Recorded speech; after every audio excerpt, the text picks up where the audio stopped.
ते राष्ट्र जो देश फक्त एड वरती जगतोय, आता त्या एका राष्ट्राच्या त्या आसिफ मुनीर काय म्हणतोय किंवा त्याचं काय वैयक्तिक मत आहे किंवा ते कशा प्रकारे दहशतवादी हल्ले करतायत, त्या राष्ट्रामध्ये त्या देशामध्ये लोक देखील राहतात ते या एड वरती डिपेंडेंट आहेत.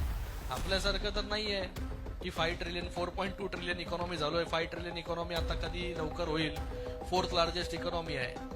पण हे सांगण्यासाठी की जे आता IMFने त्यांना फंड्स रिलीज केले, हे पण सांगण्यासाठी जे आहे हे आम्ही तिथे गेलो होतो की जेव्हा आपण सेन्सिटाईज करू तेव्हा भविष्यात अशा गोष्टी ज्या आहेत त्या घडणार नाही.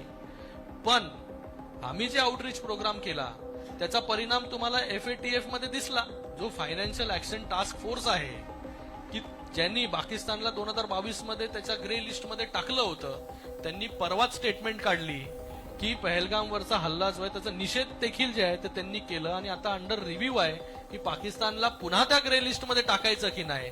हे या आउटरीचचं जे आहे ते यश आहे. सगळ्याच गोष्टी ज्या आहेत ते एका दिवसात थोडी होणार आहेत.